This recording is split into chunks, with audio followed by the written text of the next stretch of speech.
Objetos volantes no identificados. La gente afirma haberlos visto desde hace miles de años. En la antigüedad, quienes veían luces en el cielo creían que los dioses habían bajado a visitarlos. En la época moderna se ha creado otro tipo de historias. Son vida inteligente de otros planetas o aeronaves secretas cuya existencia debe permanecer oculta a toda costa. Encuentros extraterrestres. Hay una pequeña red de personas entregadas y a veces fanáticas que buscan respuestas al fenómeno ovni. Citan miles de incidentes relacionados con ovnis a lo largo de la historia, como posibles pruebas de naves alienígenas que han visitado la Tierra. Su gran oponente, el ejército de Estados Unidos. Los que creen en ovnis afirman que el gobierno oculta información sobre objetos volantes no identificados, para proteger proyectos militares secretos y para mantener oculta al público la delicada información sobre tecnología extraterrestre.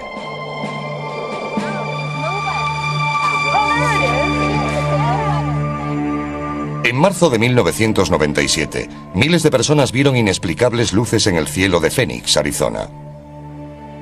Algunos creen que presenciaron el vuelo de una gigantesca nave extraterrestre sobre sus cabezas. Estas mujeres dicen haber encontrado una nave militar de la era espacial en una carretera a las afueras de Houston. Afirman haber sufrido misteriosos problemas de salud a consecuencia del encuentro. ¿Tienen estos observadores pruebas de encuentros con ovnis? ¿Está el gobierno de Estados Unidos involucrado en una conspiración para ocultar información sobre los ovnis? ¿O quedarán archivados para siempre como sucesos inexplicables? Durante la segunda semana de marzo de 1997, muchos residentes de Phoenix vieron extrañas luces en el cielo. Cada noche, alrededor de las 9, solía aparecer un curioso despliegue. A lo largo de la semana, comenzó a extenderse un rumor por toda la comunidad ovni. Teléfonos móviles, buscas y páginas web corrieron la voz de actividad inusual en el cielo de Phoenix.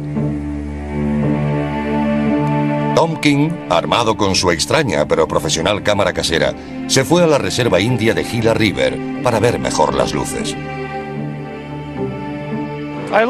La observé durante unos segundos y pensé, esto no es un avión, no sé qué es.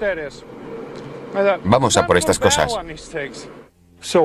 Corrimos hasta los coches y cogimos nuestro equipo de vídeo. Regresamos allí arriba con el vídeo, el telescopio, los prismáticos y todo lo demás. Entonces empezamos a grabar y la primera luz se apagó. Unos 10 minutos después se encendió toda una formación. Luego volvieron a aparecer y esta vez eran más. Entonces apareció otra cerca de donde había aparecido la primera luz. Y un minuto después, una mujer gritó, ahí hay otra. No sabía cuál filmar, porque estaban muy alejadas entre sí. Pero entonces comenzaron a venir más, hasta un total de 4, y dije, este es un avistamiento importante, porque esto no sucede normalmente. Aquellas cosas tenían el tamaño aproximado de un pulgar extendido. Eran como soles naranja, muy brillantes, pero no iluminaban nada de lo que había a su alrededor. There's 4 of them. Look at, there's 3 of them all together. I got the third one popping. Lower to your left. There's one behind the chimney. One just flared up. I got 4 of them. Major sighting here. No, there's 5. Oh! Another one just showed up. Multiply. Whoa! Maybe somebody's setting up lights. You see that? No, those are in the sky. Holy. Mike Kirsten observó las luces desde 65 kilómetros al norte de la posición de Tom King. Durante más de 3 minutos, Kirsten grabó la emocionante aparición. Cuando vi la luz pensé, voy a grabarla, así podré mostrársela a alguien que pueda decirme qué es. Mientras lo hacía comenzó toda esa exhibición y secuencia de luces. Fue como si me hubiera tocado el premio gordo.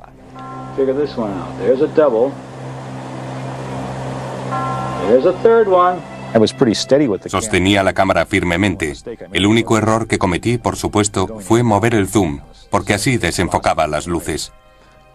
Llamé a mi esposa y vino hasta aquí. Estaba muy excitada. Lo que grabé sucedió a las 10 de la noche y al parecer los avistamientos tuvieron lugar desde las 8:15 hasta las 10 en punto. Hubo muchos testigos. Hey, Sue! Take a look at this. Submitted for your approval. What have we got here? Oh my God! I hit pay dirt. Finally. Well, that is a totally different configuration than we've ever seen before. Nadie sabía lo que veía, incluso quienes estaban acostumbrados a observar el cielo. Un piloto comercial y su esposa, azafata, estaban justo debajo del desconcertante avistamiento. Han preferido mantener oculta su identidad. Y estas luces muy grandes formaban una V que apuntaba al sur, desplazándose muy despacio. Así que presté atención, pero no se oía nada en los alrededores, y aquella enorme V tapaba la visión de las estrellas. El hecho de que no hiciera ningún ruido me daba escalofríos. Más o menos cuando estuvo sobre nuestras cabezas, fue cuando me di cuenta de que no sabía qué estaba mirando. No eran cazas ni aviones grandes, iban tan despacio que parecía que flotaban en el cielo. Me quedé allí de pie observándolos fijamente hasta que se perdieron de vista. Las llamadas informando del extraño suceso saturaron el teléfono de la policía de Phoenix. Recibimos varias llamadas. La gente no sabe a quién llamar cuando ocurre algo parecido y suele marcar el 911. Desgraciadamente, poco podemos hacer. No sabemos si son de las fuerzas aéreas, del gobierno o si se trata de un ovni, para serles sincero. Los ciudadanos llamaron a la cercana base de las fuerzas aéreas de Luke, preguntando si tenían algo que ver con la exhibición. En las semanas siguientes al 13 de marzo, las fuerzas aéreas no hicieron ningún comentario al respecto, pero la Guardia Nacional de Arizona afirmó que no hubo aviones de maniobras aquella noche y que su radar no había detectado nada extraño en el cielo. A pesar de la negativa, la policía de Phoenix insistía en que el ejército debía haber estado tramando algo.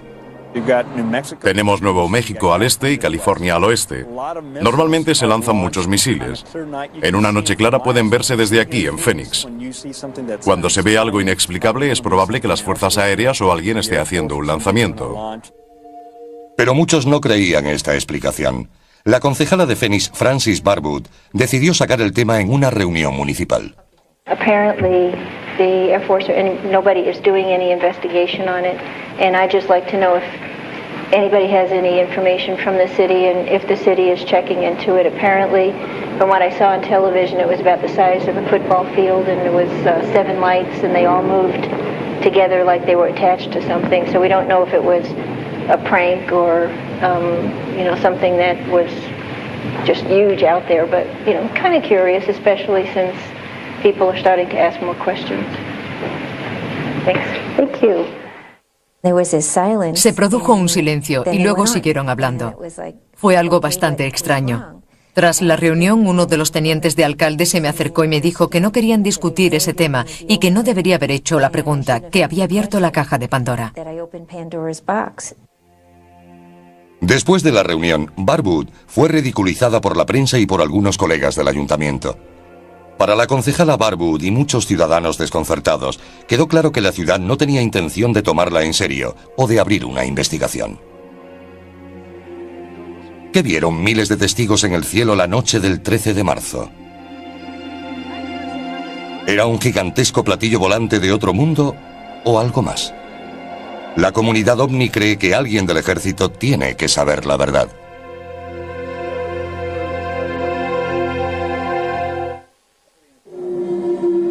El avistamiento del 13 de marzo de 1997 sobre Phoenix fue uno de los acontecimientos ovni más visto. Miles de testigos afirmaban haberlo contemplado y fue grabado, convirtiendo este avistamiento en algo único. Mientras la gente exigía explicaciones, el ejército se negaba a hacer comentarios y el ayuntamiento ignoraba las peticiones de investigación. Los observadores decidieron ocuparse del asunto ellos mismos.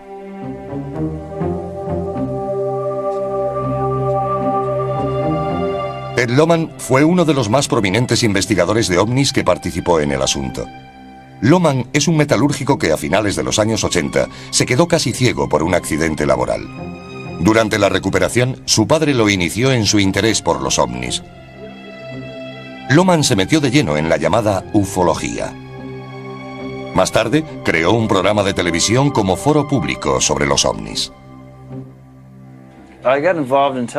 Me impliqué en la televisión participativa en 1991 y me dispuse a mostrar al mundo que el fenómeno ovni existía, con personas creíbles que hablaban del tema. Ted Lohmann estaba frustrado por la negativa del gobierno a buscar una explicación para las luces de Fénix. La Guardia Nacional y los oficiales de las Fuerzas Aéreas daban explicaciones contradictorias y engañosas sobre el avistamiento según los investigadores de ovnis. Al principio el flujo de información era irregular. Intentamos seguir los canales normales, según lo dicho por los investigadores, que llamaron en primer lugar a la base de Luke. Una mujer afirmó que estaban recibiendo muchas llamadas, pero al poco tiempo dicen que no ocurre nada, y a los pocos meses que habían lanzado bengalas en la zona.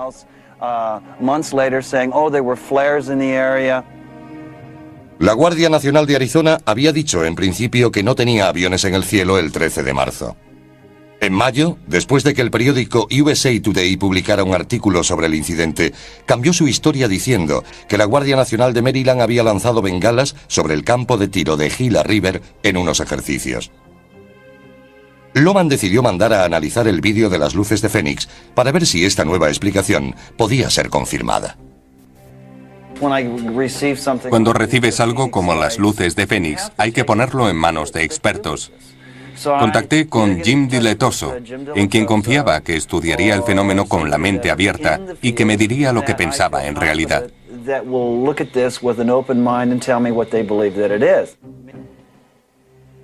Jim Diletoso es un entusiasta de los ovnis y presidente de una compañía que produce grafismo electrónico para el ocio y la industria aeroespacial. A menudo colabora con investigadores analizando películas y vídeos de supuestos avistamientos. Hemos estado analizando imágenes para otros investigadores durante más de 20 años. Somos como un laboratorio policial.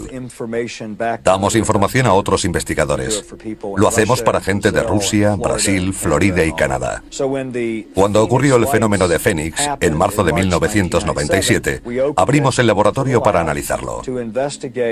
No para demostrar que se trataba de una nave extraterrestre. Yo evalúo datos.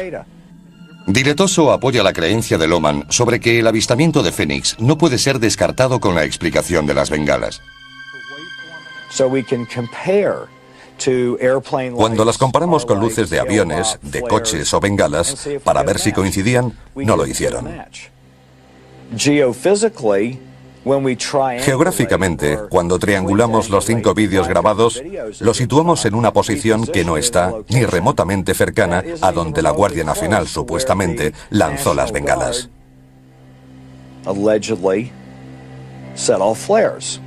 Tan solo duraron 10 minutos, y este suceso tuvo lugar durante horas, la noche del 13 de marzo. Muchos testigos discuten la posición donde el ejército afirma que fueron lanzadas las bengalas. También insisten en que las luces no iluminaban las montañas circundantes del modo en que lo habrían hecho las bengalas. Me gustaría decir que las luces que nos sobrevolaron esa noche no fueron bengalas. Yo he lanzado esas bengalas desde mi helicóptero en Vietnam. He visto las que se arrojan desde los cazas y oscilan de una forma muy característica. Van suspendidas de un paracaídas y es imposible que mantuvieran la perfecta formación en V mientras surcaban el cielo. ¿Eran bengalas? Posiblemente fueran del ejército o de la Fuerza Aérea. Pero creo que se trataba de algo más. Lo que sucedió fue un espectáculo para la gente en la zona de Fénix. Duró demasiado tiempo para ser unas simples bengalas.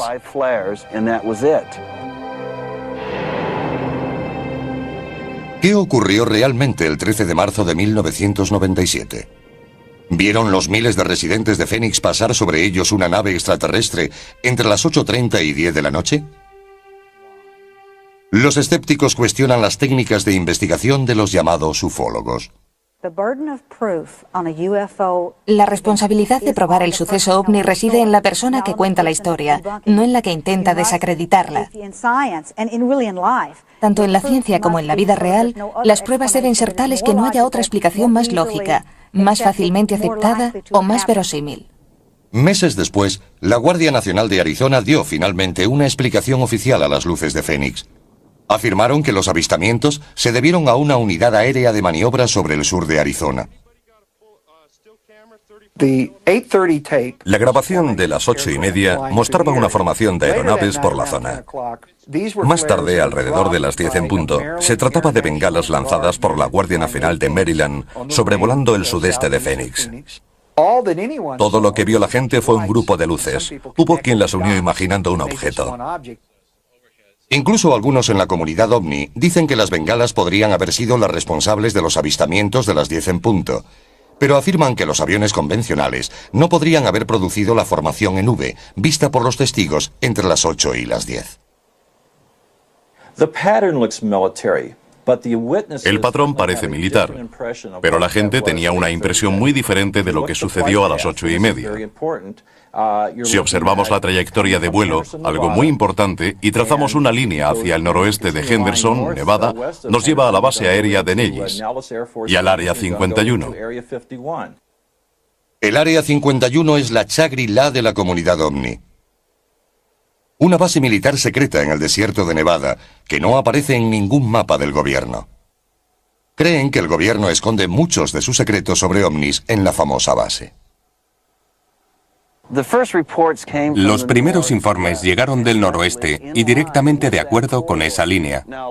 Hubo muchas especulaciones acerca de algo procedente de la base aérea de Nellis o Área 51, un avión espía supersecreto que vino en esta dirección.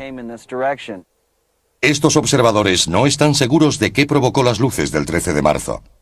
Las teorías de aviones espía proliferan junto a las de naves extraterrestres, pero todas coinciden en pedir que el gobierno muestre al público la información que posea. Creo que hablo en nombre de la mayoría de la gente del campo de la ufología al decir que queremos la verdad. Quizás deseemos no haberla sabido una vez sea revelada, pero queremos que todo salga a la luz. Mucha gente, incluida al menos una concejala, pide una investigación sobre lo que sucedió. Yo pago con mis impuestos el combustible y los aviones, y cuando tengo serias preguntas y pruebas de algo, exijo alguna respuesta. Pienso que hay una ley no escrita por la que no se pueden preguntar estas cosas cuando formas parte del concejo. Se han reído de la gente que afirma haber visto algo. Yo nunca he visto nada, pero obviamente algo sucedió aquella noche. Cientos de personas me han contado lo que vieron y todos describen lo mismo. Allí hubo algo. A pesar de la demanda de la comunidad ovni, el ejército ha insistido en que no tienen nada más que decir sobre las luces de Fénix de marzo de 1997.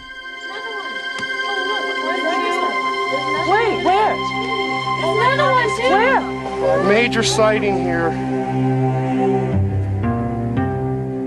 3 tejanos tienen un terrorífico encuentro con un ovni que dicen les dejó problemas médicos de por vida. Algunas personas se unen a la comunidad ovni como resultado de lo que llaman un encuentro extraterrestre. Creen que han visto a alienígenas, una nave extraterrestre o simplemente algo que no pueden explicar. 2 mujeres afirman que sus vidas fueron desastrosamente alteradas por un encuentro con un objeto no identificado, y la comunidad ovni fue el único sitio al que pudieron acudir pidiendo ayuda. Betty Cass tenía una cafetería en Dayton, un pequeño pueblo 65 kilómetros al norte de Houston. Su amiga Vicky Landrum trabajaba con ella de camarera. A las 7 de la tarde del 29 de diciembre de 1980, las 2 mujeres se dirigían en coche hacia una iglesia de New Caney, Texas, con el nieto mayor de Vicky, Colby, de 6 años, para jugar al bingo. Cuando descubrieron que se había suspendido, los 3 emprendieron la vuelta sobre las 9 de la noche. Salimos de New Caney hacia Dayton. De repente, Colby miró hacia arriba y dijo, Abuela, ¿qué es esa luz brillante? Era tan brillante que ni siquiera podía ver la carretera. Entonces Vicky gritó para que diera la vuelta. Dijo, Betty, viene derecho hacia nosotras, para. Había estado lloviendo, así que no podíamos salir de la carretera y girar para dar la vuelta. Tuvimos que detenernos. Salí por el lado derecho sujetando a Colby. Betty se puso delante del coche y se quedó allí mirando hacia arriba. Yo le gritaba que volviera adentro porque temía que se quemase. Los tres habían encontrado por casualidad lo que parecía ser una aeronave con problemas. El vehículo lanzó un chorro de calor y fuego sobre el asfalto y los ocupantes del coche. Tenía la forma de un diamante. Quiero decir que era muy parecido y salían llamas de la parte de abajo. Soy muy curiosa y fui a averiguar de qué se trataba. La luz era tan brillante que me cegaba. Levanté la mano y me quedé allí de pie intentando averiguar lo que era. Vicky seguía gritándome para que volviera al coche, diciendo que iba a morir abrasada. Fui a abrir la puerta y al tirar me quemé la mano.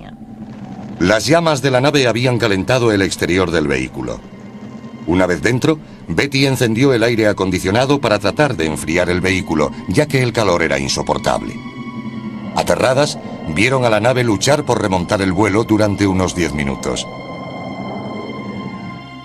Cuando finalmente se elevó, Betty Cash arrancó el coche, marchándose del lugar. Siguió subiendo y bajando hasta que muy lentamente comenzó a subir y se dirigió hacia Houston.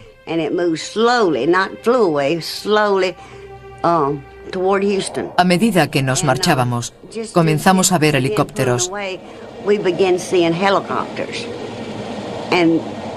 Y no eran de los pequeños, sino de los que utilizan para lanzar a paracaidistas.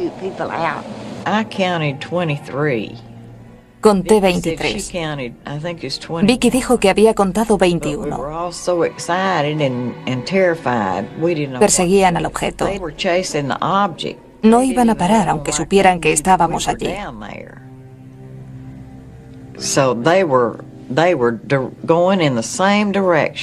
Iban en la misma dirección del objeto y no perderían tiempo en bajar. Betty Cash condujo a toda velocidad para huir de la nave mientras Vicky Landrum trataba de consolar a su nieto. Pero a medida que bajaban por la carretera rural, se cruzaron varias veces con la extraña caravana. Después de haber conducido durante unos 12 kilómetros, vimos un grupo de helicópteros que volaban con las luces encendidas. Eran de los grandes. Betty Cash, a pesar de las graves quemaduras de su mano, cuello, cabeza y pecho, se las arregló para conducir hasta Dayton. Vicky tenía quemaduras en la cara, Colby en la espalda. Deshidratados, los tres bebieron agua y contaron a sus familias y amigos lo sucedido. El hijo mayor de Betty, de 20 años, trató de convencerla para ir al hospital. Cuando las noticias locales no comentaron el suceso, ella decidió esperar.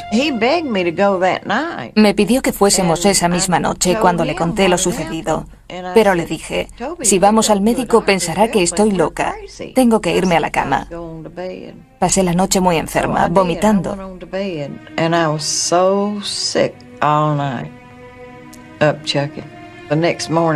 A la mañana siguiente, cuando desperté, había grandes mechones de pelo en mi almohada. Tenía ampollas por toda la cara. Durante varios días, las mujeres rechazaron atención médica temiendo no ser creídas. Pero cuando el estado de Betty empeoró, cedió y los tres fueron al hospital. No sabíamos que estaba tan mal. Y cuando fuimos al hospital, el niño lo contó todo.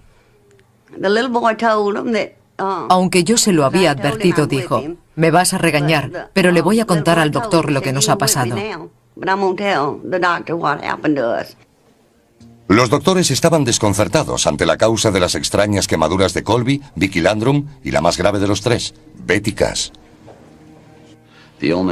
Las enfermedades que sufrió 3 semanas después de la exposición fueron las típicas provocadas por la radiación. Perdió la piel y el pelo de la zona expuesta. Tenía diarrea, vómitos, todos los síntomas clásicos. No pienso que se lo inventara. No hubiera podido hacerlo, porque no lo sabía. Sufría exactamente lo que podría describirse como una exposición a la radiación de 2º o 3er grado.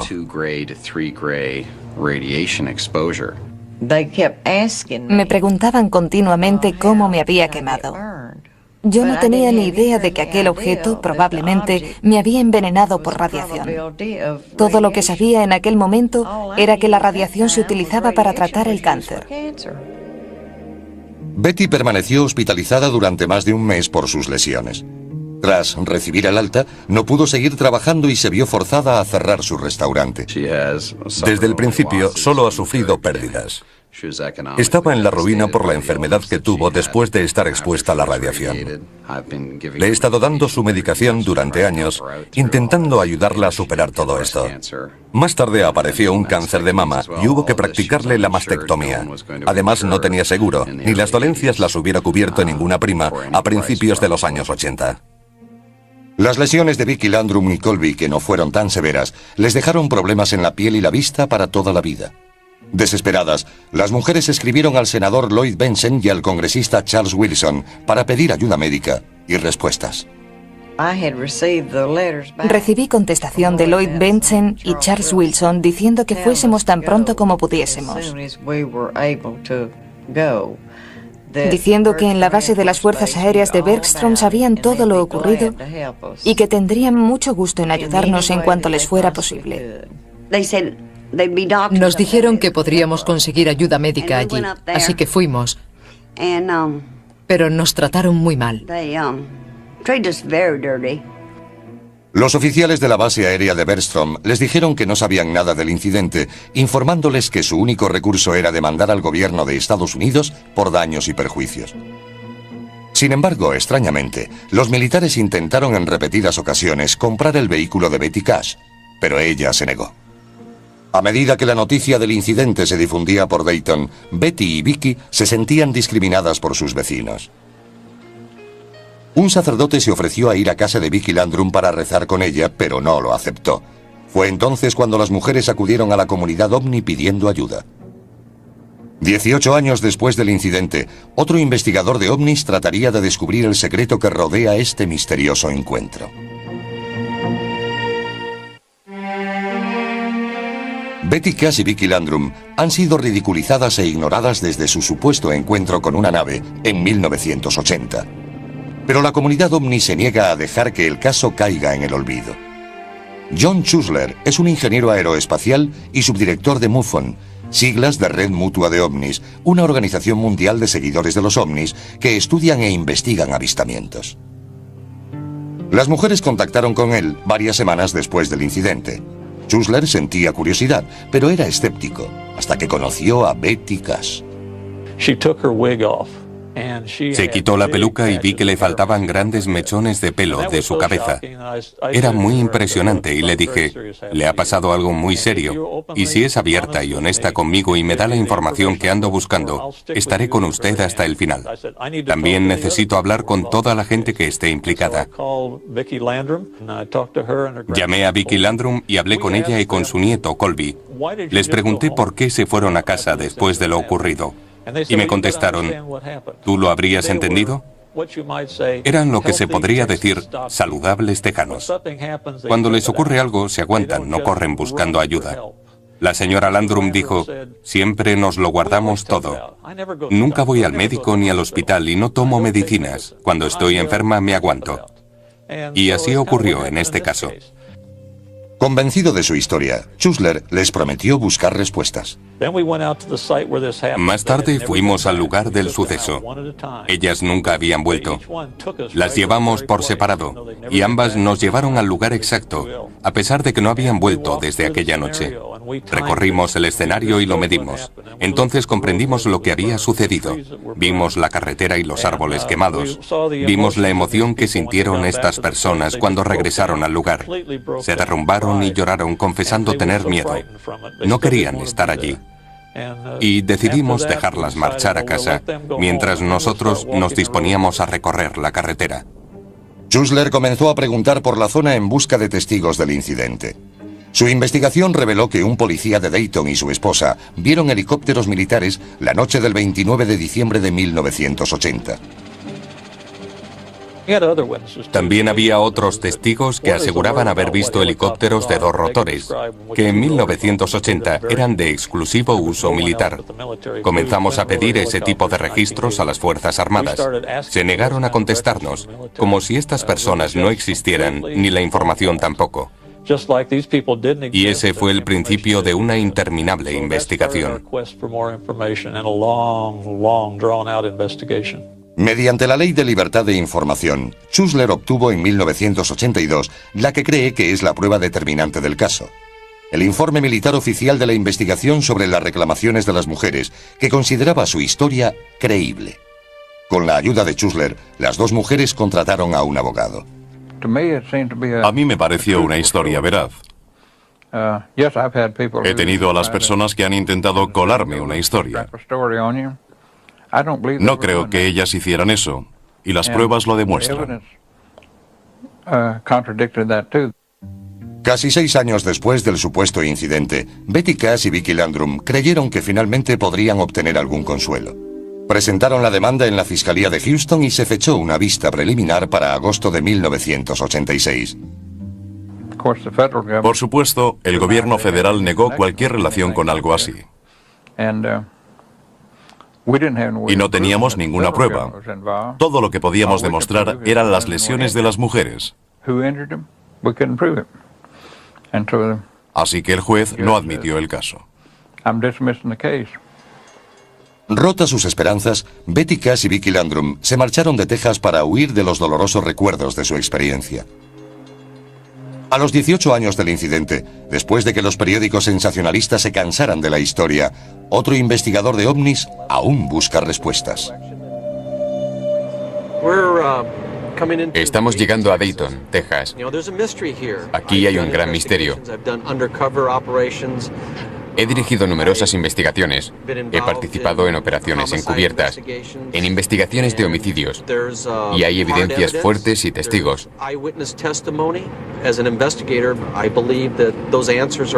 Como investigador, espero descubrir información que pueda desvelar este misterio y añadir otra pieza al puzzle de lo que sucedió el 29 de diciembre de 1980. Ken Storch es policía de Denver, miembro del MUFON y ex-sargento de las Fuerzas Aéreas. Durante su servicio militar, Storch afirma haber sido forzado a firmar un documento que le prohibía hablar sobre incidentes de ovnis. Su involuntaria participación en una supuesta ocultación del gobierno le hizo comprender la experiencia de Betty Cash y Vicki Landrum. Betty Cash, Vicki Landrum y Colby pasaron esa curva y se encontraron de frente con algo desconocido. Se trataba de un objeto brillante con forma de diamante que emitía una fuente de potencia de alta intensidad, según ellas, una llama.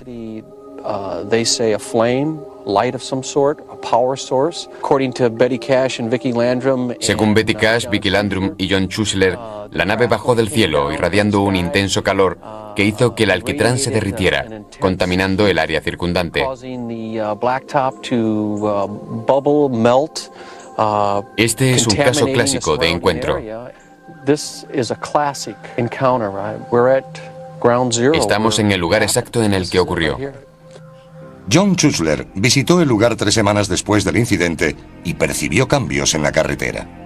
Volvimos algunas semanas más tarde y vimos que aquel tramo de carretera había sido extraído y reemplazado.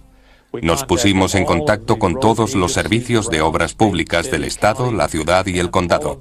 Todas nos dijeron que no habían reformado la carretera. Algunos testigos decían haber visto a gente trabajando, pero los camiones no llevaban identificación. 6 u 8 semanas más tarde, volvió aquel mismo equipo para levantar el suelo y pavimentarlo una vez más. De hecho, en la excavación, eliminaron unos 20 centímetros de superficie. Si se observa con atención, aquí hay hormigón, asfalto, y la textura cambia radicalmente en este tramo.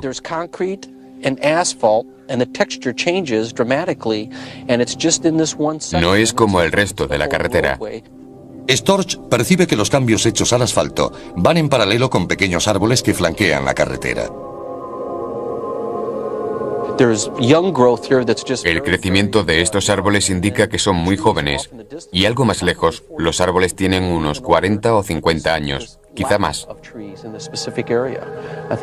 La falta de árboles en esta zona indica que han sido retirados. ¿Por qué? Los investigadores creen que el ejército reparó la carretera para ocultar las pruebas del inexplicado encuentro de Betty Cash y Vicky Landrum. Creo que aún hay pruebas por descubrir. Y verdaderamente espero que manteniendo este tema en el candelero, manteniendo la presión, seamos capaces de conseguir esas respuestas y encontrar al testigo que diga: yo piloté ese helicóptero, estaba allí y me siento mal por lo que le sucedió a esas dos señoras. Creo que es muy importante para los grupos civiles que estudian el fenómeno ovni continuar trabajando en esto, a menos que haya una razón para no hacerlo, como una declaración por parte del gobierno. Y cuando la gente tiene encuentros con ovnis, necesita ayuda. En la NASA y la base aérea de Benston se niegan a hacer comentarios. Betty y Vicky creen que el gobierno estadounidense les ha mentido acerca de su implicación desde el principio. Han arruinado mi salud. Han arruinado mi vida. ¿Qué más les queda por hacer? ¿Matarme? Probablemente les encantaría hacerlo. Pero soy tan terca y cabezota que voy a demostrarles que pienso seguir luchando mientras viva. ¿Son Betty Cash y Vicky Landrum víctimas de un programa militar secreto fallido? Hay una conspiración para ocultar las pruebas de aquella desafortunada noche de diciembre de 1980. Llevaron el caso a los tribunales. Perdieron en el Tribunal Federal. No pudieron demostrar que lo ocurrido pudiera ser el resultado de alguna acción del gobierno. Creo que se extralimitaron. Hay que recordar que casi el 10% de los casos relacionados con ovnis son inventados por gente que informa sobre sucesos, que sabe que no son ciertos. Los investigadores de fenómenos ovni ven demasiadas coincidencias en el caso para que sea una invención. Hay que admitir que cualquier tipo de radiación puede ser imitada por algunos aparatos, pero tenemos la combinación de efectos, múltiples testigos, información de testigos que respaldan la de otros, más el testimonio de los médicos sobre un caso que tuvo lugar exactamente al mismo tiempo. Este caso lo reúne todo. Creo que Betty Cash y Vicky Landrum encontraron algo. Mi intuición me dice que el gobierno está metido hasta las cejas. Creo que tenemos que presionar al tío Sam para que ponga las cartas sobre la mesa y nos deje ver toda la información. Los críticos creen que la comunidad ovni busca respuestas del gobierno que simplemente no existen. Si los investigadores no reúnen suficientes pruebas para hacer un análisis objetivo, no importa que uno crea que ha pasado por una extraña experiencia. Cuando dicen que no pueden continuar con la investigación, no están siendo crueles, están siendo realistas.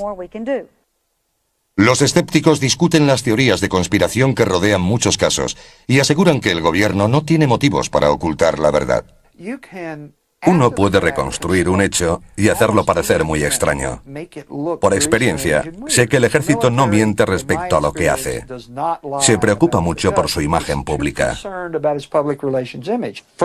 Primero, el gobierno tiene razones para mentir. Y segundo, el gobierno miente. Hay pruebas sobradas de que lo han pillado con las manos en la masa. El incidente de Alabama con dos jóvenes negros que fueron sometidos a pruebas. Los soldados llevados al desierto en los años 40 y 50 sometidos a explosiones atómicas. Y el gobierno lo niega todo. Yo diría a estos caballeros, mentira. Un militar se enfrenta al gobierno y exige que revele sus secretos sobre los ovnis.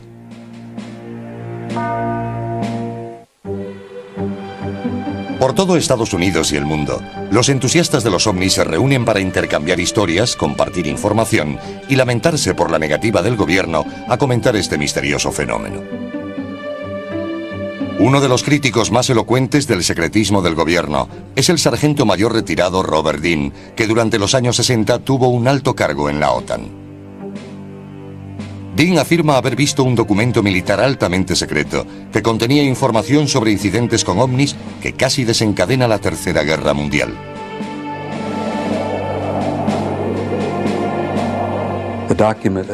El documento trataba de estudios de la OTAN sobre la existencia de inteligencia extraterrestre, de ovnis.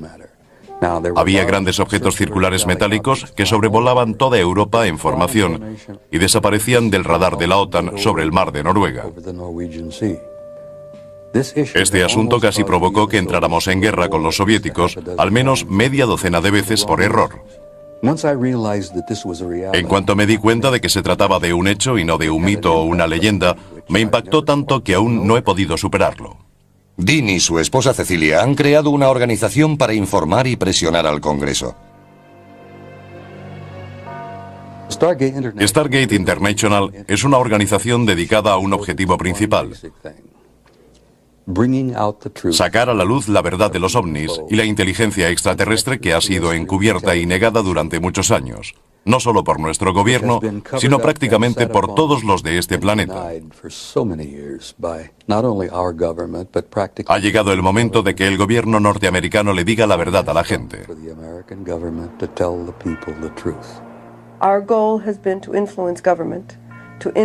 Nuestra meta ha sido influir en el gobierno y en el Congreso para conseguir audiencia, logrando quizás no el hecho de que revelen información y pruebas actuales de la existencia de ovnis, sino que al menos nos den la oportunidad de que lo hagamos nosotros.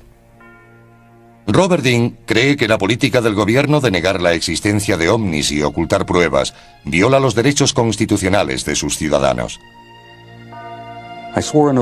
Juré dar mi vida, si era necesario, para defender la Constitución de Estados Unidos. Y no me lo tomé a la ligera. He estado en muchas guerras, muchas que la gente ni siquiera conoce. Y para mí está muy claro que nuestro proceso constitucional está literalmente en peligro por esas mentiras y tapaderas, por 50 años de engaños. Dean cree que el gobierno tiene cientos de historias que aún tiene que contar sobre encuentros con ovnis. Según Dean, la conferencia de prensa de las Fuerzas Aéreas estadounidenses de 1997 respecto al accidente de una nave alienígena en Roswell, Nuevo México, fue otro engaño. We are very, very proud of this report. We think in our office that this answers lots of questions, and it answers them logically and with integrity. Me refiero a lo absurdo de las recientes declaraciones de las Fuerzas Aéreas sobre Roswell. Primero se trataba de un globo, luego no lo era, y más tarde sí, pero de un tipo diferente. Ahora dicen que lanzaron muñecos para simular accidentes por la zona. No importa que aquello sucediera hace 10 años. Les digo a ustedes y a los espectadores que la gente no va a tolerar esto por más tiempo.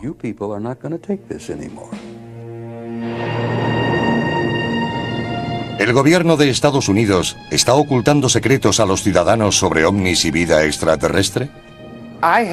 Yo tenía una clave de seguridad de alto secreto, la acreditación de seguridad más alta que se podía tener. No creo que el ejército pueda mantener secretos durante periodos de tiempo significativos, sobre todo aquellos que a la gente le gustaría saber, como los ovnis. Muchos interponen demandas por acciones del ejército, pero no pueden aportar ninguna prueba.